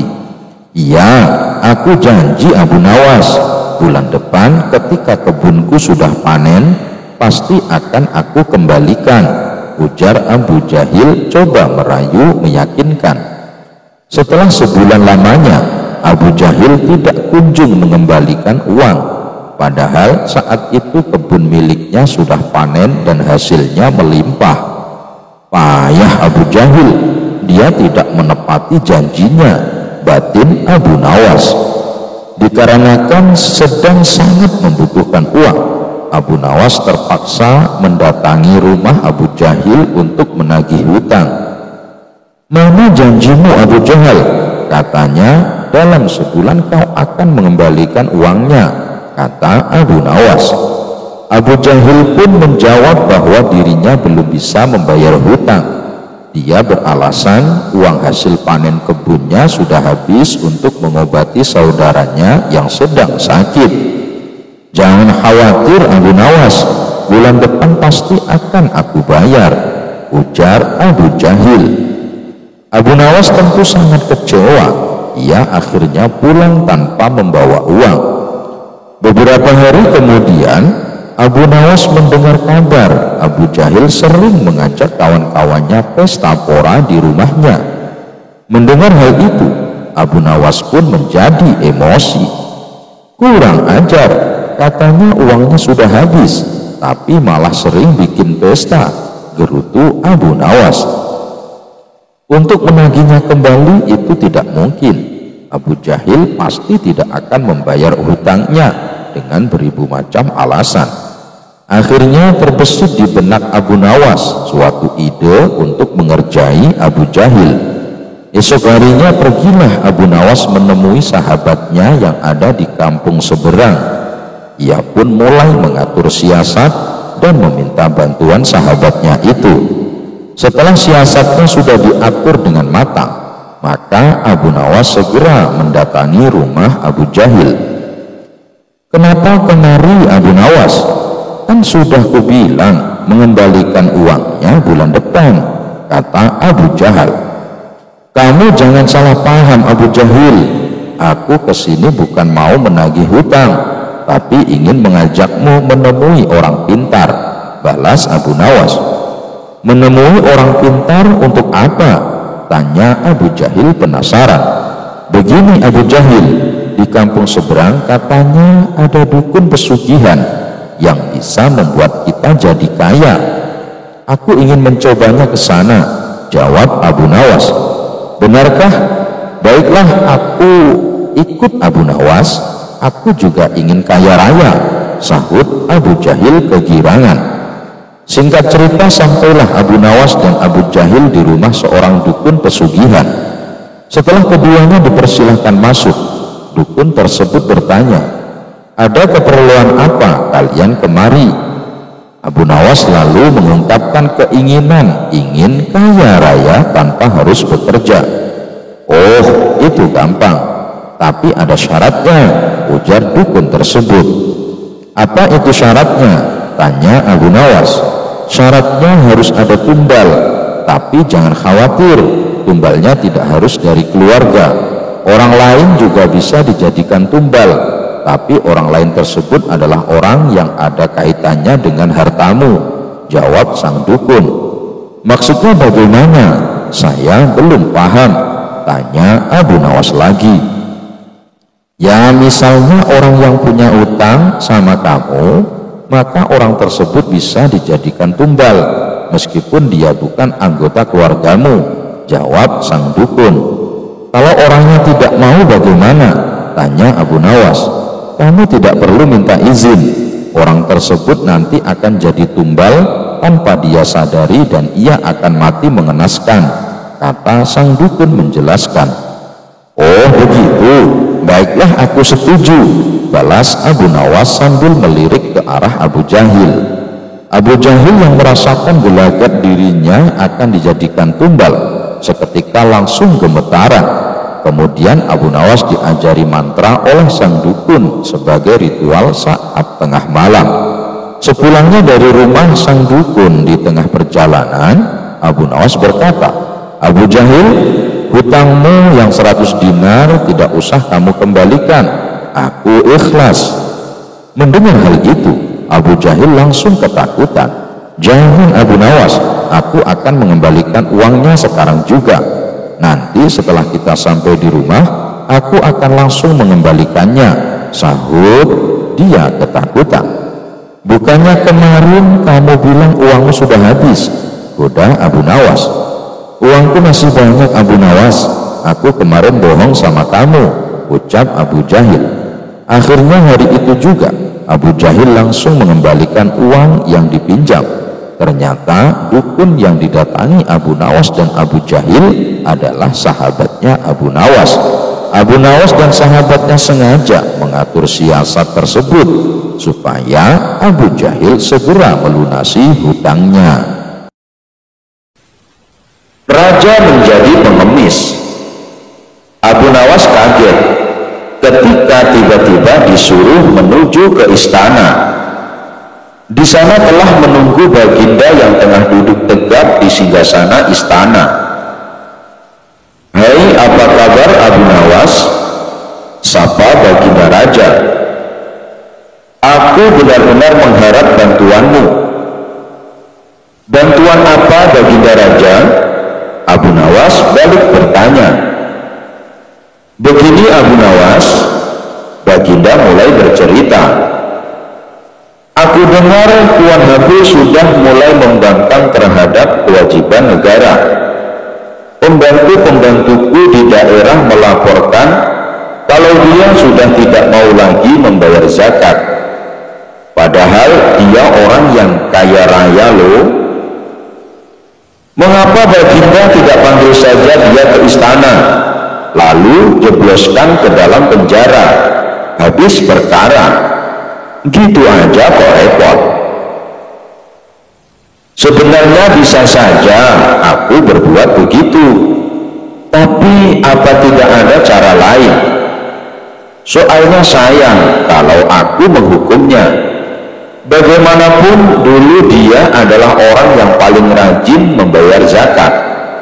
Tapi entah mengapa, semakin dia kaya, semakin malas pula dia membayar zakat. Sebenarnya kalau ingat nama Tuan Habul, Abu Nawas ingin diam di penjara. Karena semua negeri tahu kalau Tuan Habul orang yang sangat pelit. Hampir tidak ada orang yang menyukainya, kecuali mungkin antek-anteknya saja. Tapi karena ini perintah baginda, mau tak mau Abu Nawas ikut pula memikirkan jalan keluarnya. Begini saja baginda yang mulia, usul Abu Nawas. Beri hamba kesempatan berpikir untuk membuat dirinya sadar. Tapi tentu saja selama berpikir, hamba tidak bisa bekerja mencari nafkah buat keluarga. Oleh sebab itu hamba minta ganti rugi selama hamba berpikir menyelesaikan masalah ini. Sudah kuduga sejak semula, kau pasti meminta imbalan kalau kuminta bantuan. Ini bawa, ujar baginda kesal. Baginda mengeluarkan uang 200.000 dinar kepada Abu Nawas. Sambil cengar-cengir, Abu Nawas membawa pulang uang pemberian baginda raja. Seminggu kemudian Abu Nawas datang ke istana. Dia datang dengan segudang rencana yang telah disusunnya. Bagaimana Abu Nawas? Sudah ketemu jalan keluarnya? Tanya baginda raja. Beres baginda raja. Cuma caranya baginda dan saya harus menyamar jadi pengemis. Apakah baginda bersedia? Semula baginda agak kaget juga mendengar usul Abu Nawas. Tapi karena keinginan kuat menyadarkan Tuan Habul, baginda akhirnya bersedia. Dengan menyamar jadi pengemis, Abu Nawas dan baginda datang ke rumah Tuan Habul. Pucuk dicinta pulang pun tiba. Tuan Habul sedang ada di rumah. Abu Nawas pun segera uluk salam. Selamat pagi Tuan, kami ini pengemis. Apakah Tuan ada sedikit uang receh? Tidak ada, jawab Tuan Habul dengan angkuh.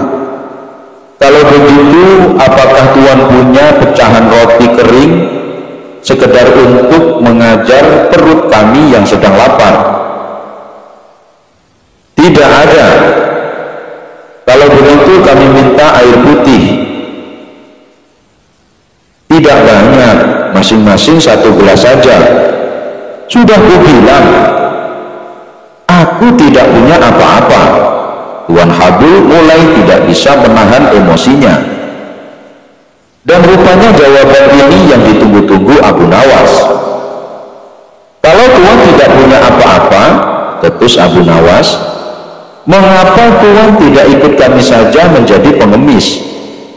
Wajah Tuan Habul pucat pasi mendengar ketusan Abu Nawas. Rasa marah, tersinggung dan terhina bercampur aduk menjadi satu. Tapi belum sempat kesadaran Tuan Habul pulih, Abu Nawas dan baginda segera membuka kedoknya. Bagaimana Habul? Kali ini giliran baginda yang berbicara. Mau pilih jadi orang kaya atau menjadi orang yang tidak punya apa-apa?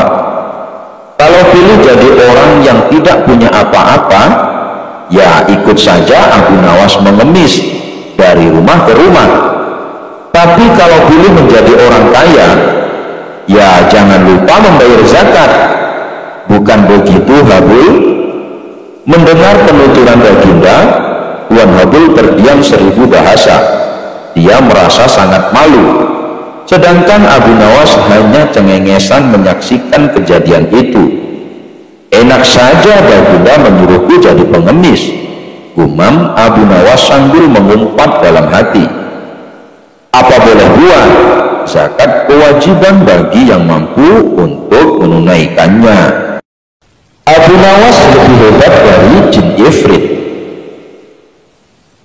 Baginda raja baru saja membaca kitab tentang kehebatan Raja Sulaiman yang mampu memerintahkan para jin memindahkan singgasana Ratu Bilqis di dekat istananya. Baginda membaca surat An-Naml ayat 39 sampai 40. Jin ifrit berkata, akulah yang akan membawanya kepadamu sebelum engkau berdiri dari tempat dudukmu. Dan sungguh aku kuat melakukannya dan dapat dipercaya. Seorang yang mempunyai ilmu dari kitab berkata, "Aku akan membawa singgasana itu kepadamu sebelum matamu berkedip."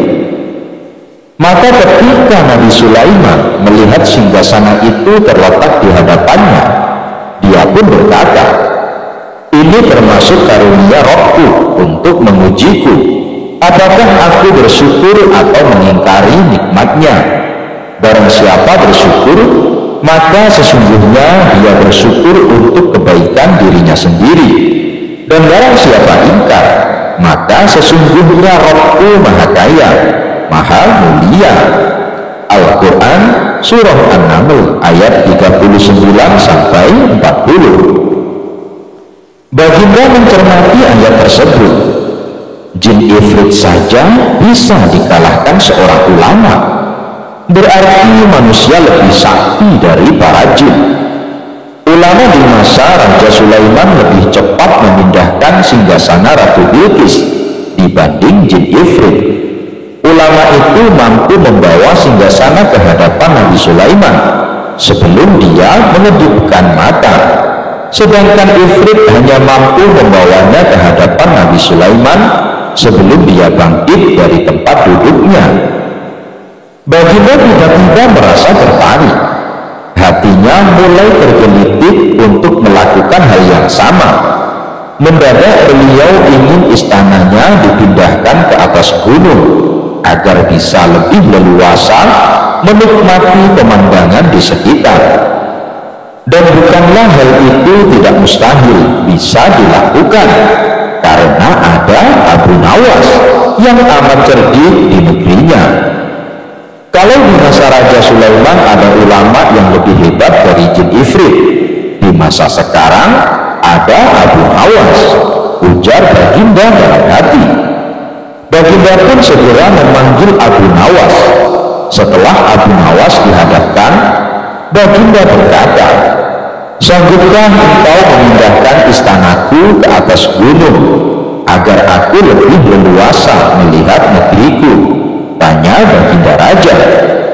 Abu Nawas tidak langsung menjawab. Dia berpikir sejenak hingga keningnya berkerut. Tidak mungkin menolak perintah Baginda, kecuali kalau memang ingin dihukum.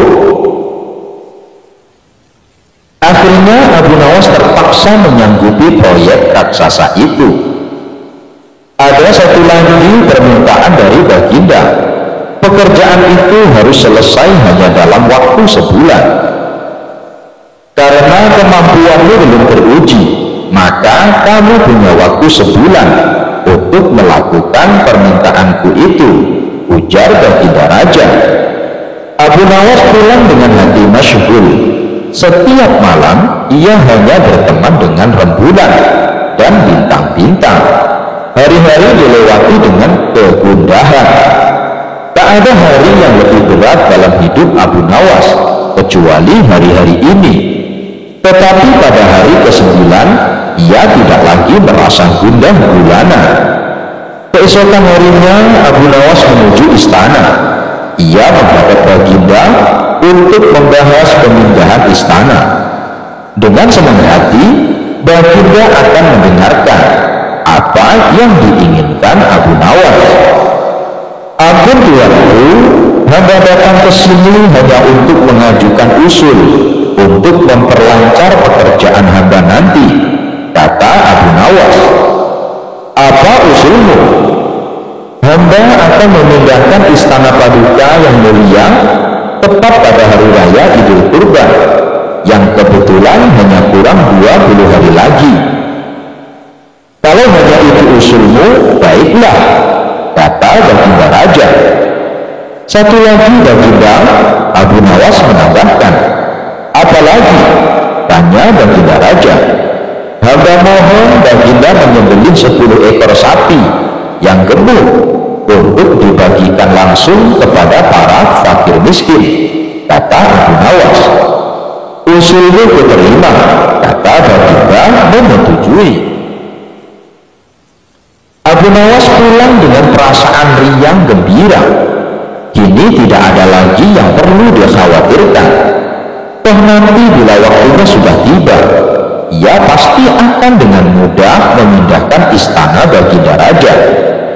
Jangankan hanya memindahkan ke puncak gunung, ke dasar samudera pun Abu Nawas sanggup.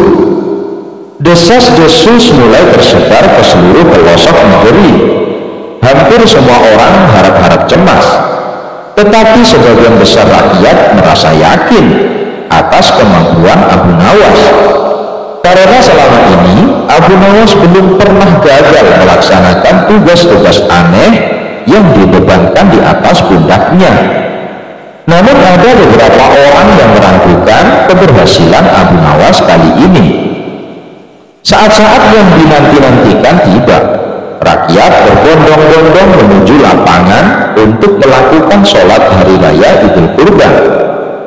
Dan seusai sholat, 10 sapi sumbangan Baginda Raja disembelih lalu dimasak, kemudian segera dibagikan kepada fakir miskin. Kini giliran Abu Nawas yang harus melaksanakan tugas berat itu. Abu Nawas berjalan menuju istana diikuti oleh rakyat. Sesampai di depan istana, Abu Nawas bertanya kepada Baginda Raja, "Ampun tuanku yang mulia, apakah istana sudah tidak ada orangnya lagi?"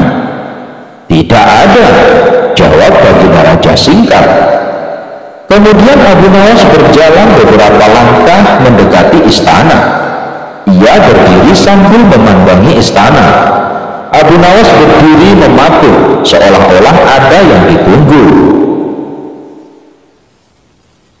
Benar, Baginda Raja akhirnya tidak sabar. "Abu Nawas, mengapa engkau belum juga mengangkat istanaku?" tanya Baginda Raja. "Hamba sudah siap sejak tadi, Baginda," jawab Abu Nawas. "Apa maksudmu engkau sudah siap sejak tadi? Kalau engkau sudah siap, lalu apa yang engkau tunggu?" tanya Baginda masih diliputi perasaan heran. "Hamba menunggu istana Paduka yang mulia diangkat oleh seluruh rakyat yang hadir untuk diletakkan di atas pundak hamba. Setelah itu, hamba tentu akan memindahkan istana Paduka yang mulia ke atas gunung sesuai dengan titah Paduka." Baginda Raja Harun ar-Rasyid terpana. Beliau tidak menyangka Abu Nawas masih bisa keluar dari lubang jarum. Abu Nawas dan segentong air. Alkisah, kali ini Baginda Raja berencana akan berburu di hutan. Baginda Raja memerintahkan pembantunya untuk menyiapkan semua peralatan dan perbekalan selama berburu. Berbeda dari cara berburu sebelumnya, kali ini Baginda Raja mengajak serta Abu Nawas. Kemudian Baginda Raja meminta Abu Nawas membantu membawa perbekalan dan dipersilahkan memilih sendiri barang yang akan dibawa. Tanpa berpikir panjang, Abu Nawas memilih gentong 4 wadah air minum yang cukup besar. Baginda Raja dan prajurit heran dengan pilihan Abu Nawas. Mereka menganggap Abu Nawas bodoh karena memilih gentong air yang besar dan berat, padahal masih banyak barang yang kecil. "Hai Abu Nawas, kenapa kau pilih barang bawaan yang paling berat?" tanya Baginda Raja penasaran. "Nanti Paduka Raja juga akan tahu sendiri," ucap Abu Nawas sambil tersenyum. Baginda Raja pun memerintahkan pasukannya untuk berjalan. Dan selama perjalanan, tentunya Abu Nawas menjadi orang yang paling terakhir. Ia berjalan paling belakang karena beratnya membawa gentong air. Karena perjalanan yang cukup jauh, rombongan memilih berhenti untuk istirahat sejenak. Di saat itulah mereka membutuhkan air untuk menghilangkan rasa dahaga, dan tentunya Abu Nawas menjadi orang paling dicari karena Abu Nawas yang membawa perbekalan air minum. Setelah perjalanan dilanjutkan, gentong air yang dibawa Abu Nawas mulai berkurang isinya dan menjadi lebih ringan. Abu Nawas pun tidak lagi berjalan di belakang, kini ia berjalan di tengah-tengah rombongan. Setelah istirahat yang kedua, ketiga, dan seterusnya, gentong air yang dibawa Abu Nawas pun semakin berkurang, sampai kemudian gentongnya kosong sama sekali. Karena gentongnya sudah kosong, tentu saja Abu Nawas meninggalkannya, sehingga Abu Nawas pun bisa berjalan di samping Baginda Raja di barisan depan. Melihat hal itu, Baginda Raja tersenyum. Kini Baginda telah mendapatkan jawaban atas pertanyaan yang diajukan sebelum berangkat. "Kamu memang cerdik, Abu Nawas," ujar Baginda Raja dalam hatinya. Raja menjadi pengemis. Abu Nawas kaget ketika tiba-tiba disuruh menuju ke istana. Di sana telah menunggu Baginda yang tengah duduk tegap di singgasana istana. "Hai, apa kabar Abu Nawas?" sapa Baginda Raja. "Aku benar-benar mengharap bantuanmu." "Bantuan apa, Baginda Raja?" Abu Nawas balik bertanya. "Begini Abu Nawas," Baginda mulai bercerita. "Aku dengar Tuan Habul sudah mulai membangkang terhadap kewajiban negara. Pembantu-pembantuku di daerah melaporkan kalau dia sudah tidak mau lagi membayar zakat. Padahal dia orang yang kaya raya loh. Mengapa Baginda tidak panggil saja dia ke istana, lalu jebloskan ke dalam penjara, habis perkara? Gitu aja kok repot." "Sebenarnya bisa saja aku berbuat begitu, tapi apa tidak ada cara lain? Soalnya sayang kalau aku menghukumnya. Bagaimanapun dulu dia adalah orang yang paling rajin membayar zakat. Tapi entah mengapa, semakin dia kaya, semakin malas pula dia membayar zakat. Sebenarnya kalau ingat nama Tuan Habul, Abu Nawas ingin diam di penjara. Karena semua negeri tahu kalau Tuan Habul orang yang sangat pelit. Hampir tidak ada orang yang menyukainya, kecuali mungkin antek-anteknya saja. Tapi karena ini perintah Baginda, mau tak mau Abu Nawas ikut pula memikirkan jalan keluarnya. Begini saja Baginda yang mulia, usul Abu Nawas. Beri hamba kesempatan berpikir untuk membuat dirinya sadar. Tapi tentu saja selama berpikir, hamba tidak bisa bekerja mencari nafkah buat keluarga. Oleh sebab itu hamba minta ganti rugi selama hamba berpikir menyelesaikan masalah ini.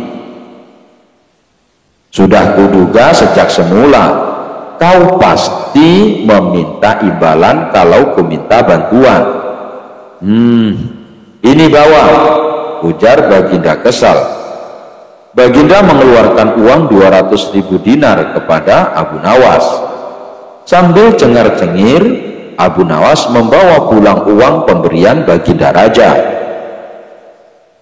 Seminggu kemudian Abu Nawas datang ke istana. Dia datang dengan segudang rencana yang telah disusunnya. "Bagaimana Abu Nawas? Sudah ketemu jalan keluarnya?" tanya Baginda Raja. "Beres Baginda Raja, cuma caranya Baginda dan saya harus menyamar jadi pengemis. Apakah Baginda bersedia?" Semula Baginda agak kaget juga mendengar usul Abu Nawas. Tapi karena keinginan kuat menyadarkan Tuan Habul, Baginda akhirnya bersedia. Dengan menyamar jadi pengemis, Abu Nawas dan Baginda datang ke rumah Tuan Habul. Pucuk dicinta pulang pun tiba. Tuan Habul sedang ada di rumah. Abu Nawas pun segera uluk salam. "Selamat pagi Tuan, kami ini pengemis.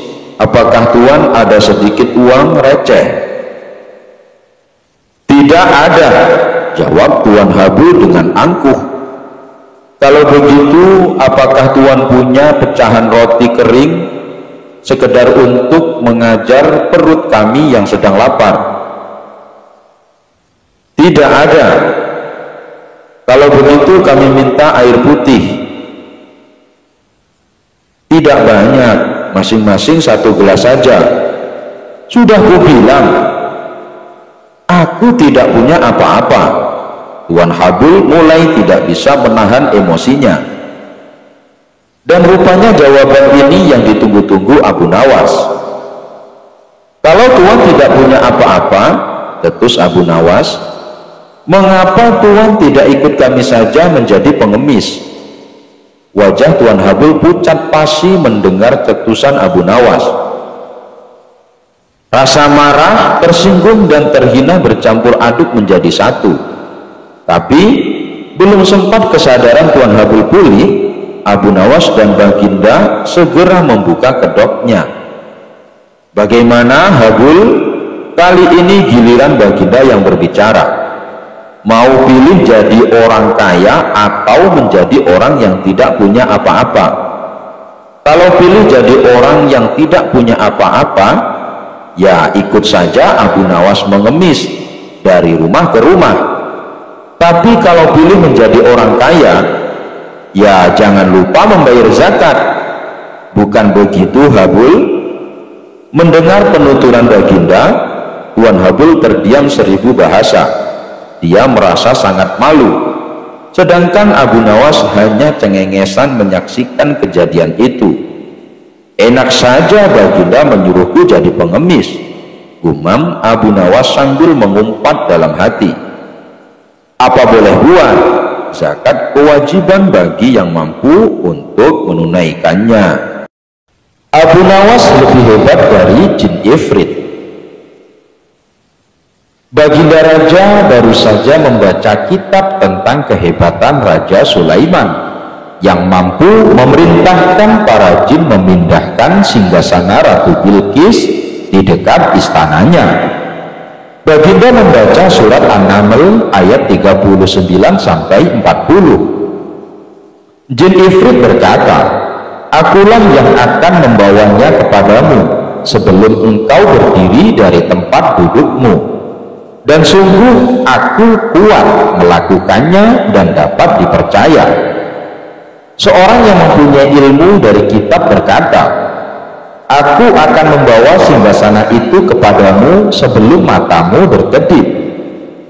Maka ketika Nabi Sulaiman melihat singgasana itu terletak di hadapannya, dia pun berkata, "Ini termasuk karunia Robku untuk mengujiku. Apakah aku bersyukur atau mengingkari nikmatnya? Barang siapa bersyukur, maka sesungguhnya dia bersyukur untuk kebaikan dirinya sendiri. Dan barang siapa ingkar, maka sesungguhnya Robku Maha Kaya, Maha Mulia." Al-Quran Surah An-Naml ayat 39 sampai 40. Baginda mencermati ayat tersebut. Jin ifrit saja bisa dikalahkan seorang ulama. Berarti manusia lebih sakti dari para jin. Ulama di masa Raja Sulaiman lebih cepat memindahkan singgasana Ratu Bilqis dibanding jin ifrit. Ulama itu mampu membawa singgasana ke hadapan Nabi Sulaiman sebelum dia mengedipkan mata. Sedangkan ifrit hanya mampu membawanya ke hadapan Nabi Sulaiman sebelum dia bangkit dari tempat duduknya. Baginda tiba-tiba merasa tertarik. Hatinya mulai tergelitik untuk melakukan hal yang sama. Mendadak beliau ingin istananya dipindahkan ke atas gunung agar bisa lebih leluasa menikmati pemandangan di sekitar. Dan bukanlah hal itu tidak mustahil, bisa dilakukan. karena ada Abu Nawas yang amat cerdik di negerinya. Kalau di masa Raja Sulaiman ada ulama yang lebih hebat dari jin ifrit, di masa sekarang ada Abu Nawas, ujar Baginda dalam hati. Baginda pun segera memanggil Abu Nawas. Setelah Abu Nawas dihadapkan, Baginda berkata, "Sanggupkah engkau memindahkan istanaku ke atas gunung agar aku lebih leluasa melihat negeriku?" tanya Baginda Raja. Abu Nawas tidak langsung menjawab. Dia berpikir sejenak hingga keningnya berkerut. Tidak mungkin menolak perintah Baginda, kecuali kalau memang ingin dihukum. Akhirnya Abu Nawas terpaksa menyanggupi proyek raksasa itu. Ada satu lagi permintaan dari Baginda. Pekerjaan itu harus selesai hanya dalam waktu sebulan. Karena kemampuanmu belum teruji, maka kamu punya waktu sebulan untuk melakukan permintaanku itu, ujar Baginda Raja. Abu Nawas pulang dengan hati masyghul. Setiap malam ia hanya berteman dengan rembulan dan bintang-bintang. Hari-hari dilewati dengan kegundahan. Tak ada hari yang lebih berat dalam hidup Abu Nawas kecuali hari-hari ini. Tetapi pada hari ke-9 ia tidak lagi merasa gundah gulana. Keesokan harinya Abu Nawas menuju istana. Ia menghadap Baginda untuk membahas pemindahan istana. Dengan senang hati, Baginda akan mendengarkan apa yang diinginkan Abu Nawas. "Ampun Tuanku, hamba datang ke sini hanya untuk mengajukan usul untuk memperlancar pekerjaan hamba nanti," kata Abu Nawas. "Apa usulmu?" "Hamba akan memindahkan istana paduka yang mulia tepat pada hari raya Idul Kurban, yang kebetulan hanya kurang 20 hari lagi." "Kalau hanya itu usulmu, baiklah," kata Baginda Raja. "Satu lagi Baginda," Abu Nawas menambahkan. "Apa lagi?" tanya Baginda Raja.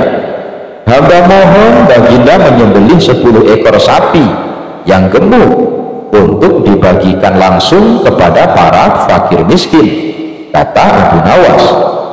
"Usulmu kuterima," kata Baginda menyetujui. Abu Nawas pulang dengan perasaan riang gembira. Kini tidak ada lagi yang perlu dikhawatirkan. Toh nanti bila waktunya sudah tiba, ia pasti akan dengan mudah memindahkan istana Baginda Raja. Jangankan hanya memindahkan ke puncak gunung, ke dasar samudera pun Abu Nawas sanggup. Desas-desus mulai tersebar ke seluruh pelosok negeri. Hampir semua orang harap-harap cemas, tetapi sebagian besar rakyat merasa yakin atas kemampuan Abu Nawas. Karena selama ini Abu Nawas belum pernah gagal melaksanakan tugas-tugas aneh yang dibebankan di atas pundaknya. Namun ada beberapa orang yang meragukan keberhasilan Abu Nawas kali ini. Saat-saat yang dinanti-nantikan tiba. Rakyat berbondong-bondong menuju lapangan untuk melakukan sholat hari raya Idul Kurban. Dan seusai sholat, 10 sapi sumbangan Baginda Raja disembelih lalu dimasak, kemudian segera dibagikan kepada fakir miskin. Kini giliran Abu Nawas yang harus melaksanakan tugas berat itu. Abu Nawas berjalan menuju istana diikuti oleh rakyat. Sesampai di depan istana, Abu Nawas bertanya kepada Baginda Raja, "Ampun Tuanku yang mulia, apakah istana sudah tidak ada orangnya lagi?" "Tidak ada," jawab Baginda Raja singkat. Kemudian Abu Nawas berjalan beberapa langkah mendekati istana. Ia berdiri sambil memandangi istana. Abu Nawas berdiri mematung seolah-olah ada yang ditunggu. Benar, Baginda Raja akhirnya tidak sabar. "Abu Nawas, mengapa engkau belum juga mengangkat istanaku?" tanya Baginda Raja. "Hamba sudah siap sejak tadi, Baginda," jawab Abu Nawas. "Apa maksudmu engkau sudah siap sejak tadi? Kalau engkau sudah siap, lalu apa yang engkau tunggu?" tanya Baginda masih diliputi perasaan heran. "Hamba menunggu istana Paduka yang mulia diangkat oleh seluruh rakyat yang hadir untuk diletakkan di atas pundak hamba. Setelah itu, hamba tentu akan memindahkan istana Paduka yang mulia ke atas gunung sesuai dengan titah Paduka." Baginda Raja Harun ar-Rasyid terpana. Beliau tidak menyangka Abu Nawas masih bisa keluar dari lubang jarum. Abu Nawas dan segentong air. Al-Kisah. Kali ini Baginda Raja berencana akan berburu di hutan. Baginda Raja memerintahkan pembantunya untuk menyiapkan semua peralatan dan perbekalan selama berburu. Berbeda dari cara berburu sebelumnya, kali ini Baginda Raja mengajak serta Abu Nawas. Kemudian Baginda Raja meminta Abu Nawas membantu membawa perbekalan dan dipersilahkan memilih sendiri barang yang akan dibawa. Tanpa berpikir panjang, Abu Nawas memilih gentong 4 wadah air minum yang cukup besar. Baginda Raja dan prajurit heran dengan pilihan Abu Nawas. Mereka menganggap Abu Nawas bodoh karena memilih gentong air yang besar dan berat, padahal masih banyak barang yang kecil. "Hai Abu Nawas, kenapa kau pilih barang bawaan yang paling berat?" tanya Baginda Raja penasaran. "Nanti Paduka Raja juga akan tahu sendiri," ucap Abu Nawas sambil tersenyum.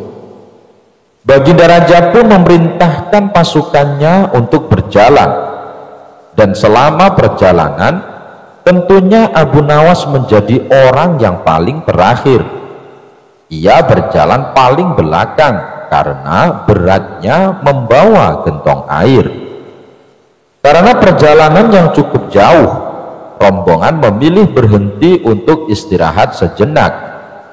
Di saat itulah mereka membutuhkan air untuk menghilangkan rasa dahaga, dan tentunya Abu Nawas menjadi orang paling dicari karena Abu Nawas yang membawa perbekalan air minum. Setelah perjalanan dilanjutkan, gentong air yang dibawa Abu Nawas mulai berkurang isinya dan menjadi lebih ringan. Abu Nawas pun tidak lagi berjalan di belakang. Kini ia berjalan di tengah-tengah rombongan. Setelah istirahat yang kedua, ketiga, dan seterusnya, gentong air yang dibawa Abu Nawas pun semakin berkurang, sampai kemudian gentongnya kosong sama sekali. Karena gentongnya sudah kosong, tentu saja Abu Nawas meninggalkannya, sehingga Abu Nawas pun bisa berjalan di samping Baginda Raja di barisan depan. Melihat hal itu, Baginda Raja tersenyum. Kini Baginda telah mendapatkan jawaban atas pertanyaan yang diajukan sebelum berangkat. "Kamu memang cerdik, Abu Nawas," ujar Baginda Raja dalam hatinya.